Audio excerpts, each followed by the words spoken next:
প্রধান উপদেষ্টাপদের কর্তব্য বিশ্বস্ততার সহিত পালন করিব। অন্তর্বর্তীকালীন সরকারের প্রধান হিসেবে শপথ নেয়ার পর থেকেই শুভেচ্ছায় ভাসছেন ডক্টর মোহাম্মদ ইউনূস। নোবেলজয়ী এই অর্থনীতিবিদকে স্বাগত জানিয়েছেন বিশ্বের বিভিন্ন দেশের সরকার ও রাষ্ট্রপ্রধান। বৃহস্পতিবার শপথের পরপরই প্রথম দেশ হিসেবে ডক্টর ইউনূসকে শুভেচ্ছা জানান ভারতের প্রধানমন্ত্রী নরেন্দ্র মোদী। দ্রুত বাংলাদেশ স্বাভাবিক অবস্থায় ফিরে আসবে বলে আশা প্রকাশ করেন তিনি। অভিনন্দন জানান পশ্চিমবঙ্গের মুখ্যমন্ত্রী মমতা বন্দ্যোপাধ্যায়ও। একসঙ্গে কাজ করার আশা প্রকাশ করেন তৃণমূল এই নেত্রী।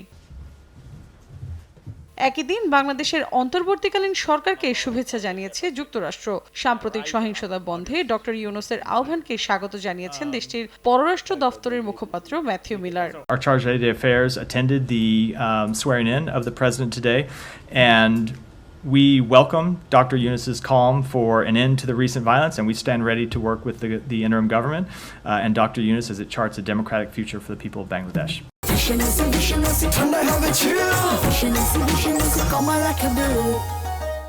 বাংলাদেশের নতুন প্রশাসনের সঙ্গে কাজ করতে আগ্রহী ইউরোপীয় ইউনিয়নও।